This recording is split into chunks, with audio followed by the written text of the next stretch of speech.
big G game, lead blockers out in front, and Gallman down that sideline, a huge chunk in the run game for the Giants. 2 plays later, Alfred Morris. Who? That's right, Alfred Morris. Giants go for 2 and get it. They're leading 8-5. Seattle looking for answers. Going for it on 4th and 1 at midfield. Look at the defensive effort, Dan. Greeny, this is trusting your defense. Everybody on the defense, trust that that guy is going to do his job. Great pressure on Russell, staying back in coverage. Outstanding stop by that defense. And then I love this little roll pass play call. Colt McCoy flash fake, get it out in front, touchdown Giants. Giants go up 14-5. They would add a field goal, so it's 17-5.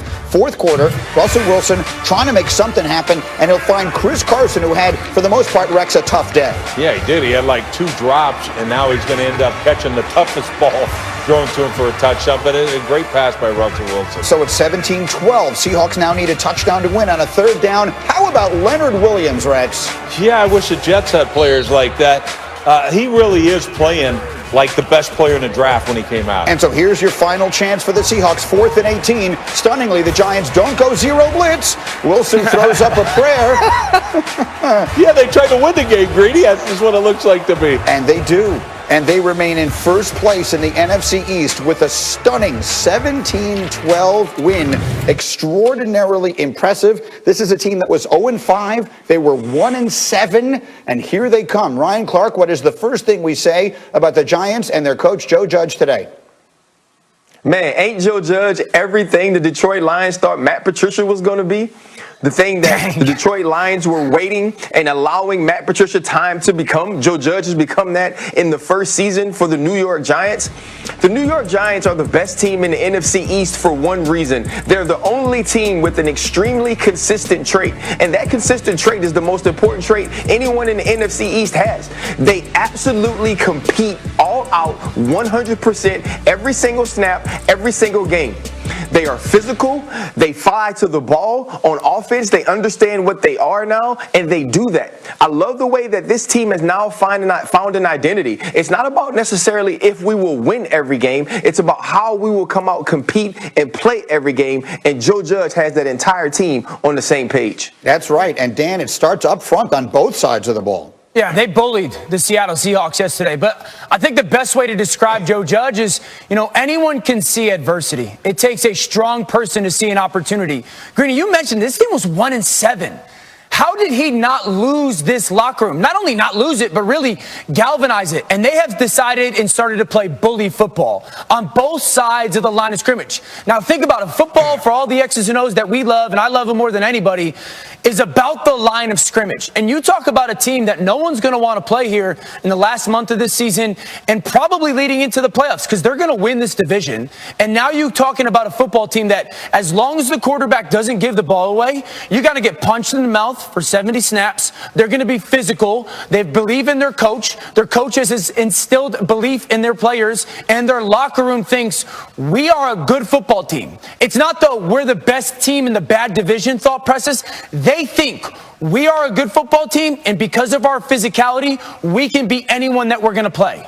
In their last 7 games, they're 5-2. Their 2 losses were by a combined 3 points. And Rex, you said it here about 3 weeks ago that Joe Judge had sort of opened your eyes with an approach that he took with this team, and it really seems to be making a difference. Yeah, and to Ryan's point about he showed effort, and he showed that, hey, look, that became his team. And the guys, they had to be like, that's for the first time, this guy was all about positive. And about how, now we're that team that I had that vision for. And that's how his team's playing. Ever since that moment, this team has taken off. And when I look at it, this defense is legit. And we talk about Leonard Williams. Leonard Williams, when he came out in the draft, I thought was the best player in the draft. All right? Never played that way for the Jets. Well, he's playing like that way now. And so to me, this team... And look, I believe in Daniel Jones. Another thing I was right on when I said he was the best quarterback in New York. He's still the best quarterback in New York. When they get him playing like that. This team just won against the Seattle Seahawks with Colt McCoy at quarterback. Right. who can't play dead in a B Western, and yet they won the game. So to me, I love this, the way this football team is. Look, RC, we'll see what Washington does today against Pittsburgh in an unusual 5 o'clock on a Monday afternoon game. But right now, the Giants not only look like a team that is going to win that division, but they look like a team that one of the NFC big boys is going to have to go in and play on the road the first week of the playoffs and not have a very good time doing it. Okay, we'll get back to that. Let's talk about the NFC big boys. Let's talk about the Saints. Taysom Hill starting at quarterback again in Atlanta against the Falcons. And Dan, we know he can run. And this is something that makes him playing good football right now, is his decision making. Nothing's there, feels the pocket collapse, gets it on the edge, and then I love this play action pass. A little bit of a blown coverage from the Falcons, but find the open receiver, Michael Thomas crossing, touchdown. That's his first career touchdown pass in the NFL. Took him 264 snaps. It didn't take him many to throw his second. That's an 11-yard touchdown to Jared Cook. 14-6 is your score. Fourth quarter, Falcons hanging in there, Dan. Matt Ryan. Matt Ryan playing so good, such good football. I love that ball up over that defender in front of that front pylon. Gage has really stepped up and been a player for this offense. So it was 21-16 and then trying to get it in under 2 minutes to go. Todd Gurley going nowhere, going backwards. Sets up a 4th and 9. Ryan's going to throw it up. Julio Jones able to get a hand on it, but not quite. So 9 seconds left. Rex, the Falcons are going to try a Hail Mary. Do we cover zero? You got to play cover zero here. Stunningly, the Saints do not bring the house on this play. Ryan launches it. Ball is bobbled. They actually had a chance. By the way, please knock it down. Don't go for the interception. It falls harmlessly to the ground, and the Saints clinch a playoff berth as they win again. Their 9th consecutive victory. 21-16 is the final. And so, Dan Orlovsky, where are we right this minute now with the New Orleans Saints? We always talk about the Chiefs and the Patriots being like the best organizations in football. We got to put the Saints in there. This is one of the best organizations in football. They're 8-0 over the last 2 years without Drew Brees. 8-0. They're 10-2 this year, and Drew Brees and Michael Thomas have played 2 games together. And with Taysom Hill, they've asked Taysom Hill to do 2 things this year. 1, win us the games that Drew Brees isn't playing in. He's 3-0 doing that. And then 2, take advantage of this opportunity to show us that you could be our quarterback next year. Check. He's done that. And so this is a football team and an organization that is complete. They got great coaching. They have a complete understanding of who they are and who they aren't. They develop players. That's a huge deal. They develop players, and Taysom Hill has done exactly what they have asked them to do.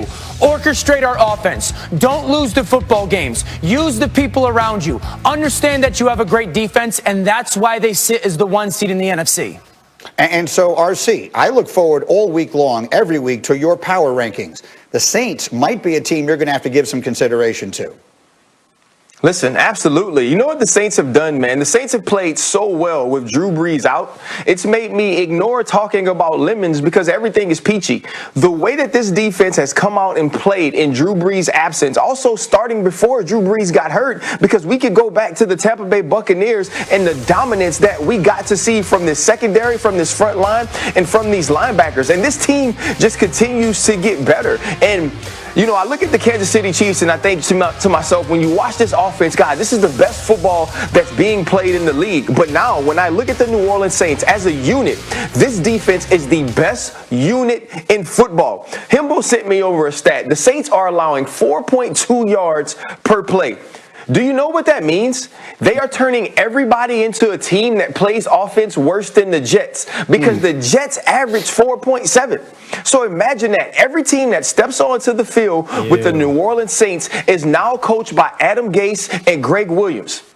That's a team you want to play for, because that's the type of offenses you want to play against. And the New Orleans Saints have set themselves up to not only be the best team in the NFC, they may be the best team in the NFL. It's a very strong point, and I'm sorry I blacked out for a brief moment while you were saying that, the way you brought it up. But, Rex, let me just come to you on this thought. Saints look extraordinarily dangerous in that NFC. But if Taysom Hill is their quarterback, because the injuries Drew Brees is coming back from are serious injuries. They say he's on pace to come back week 14.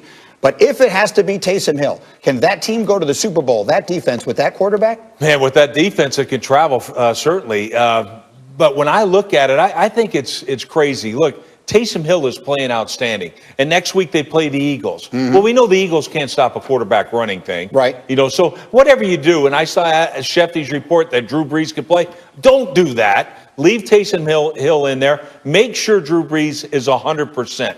But Greeny, with this defense, I'm going to tell you, Ryan Clark and I have been part of some unbelievable defenses. What I saw, that play that we had with Todd Gurley running, okay, you saw the first guy miss, the second guy missed, the third guy missed, and Demario Davis cleaned it up for a 6-yard loss. That's pursuit, that's effort, that's everything you want to see out of dominating defense. Gives them a chance against anybody. Saints right now look awfully good. We'll take a short break. We got a huge hour coming your way. So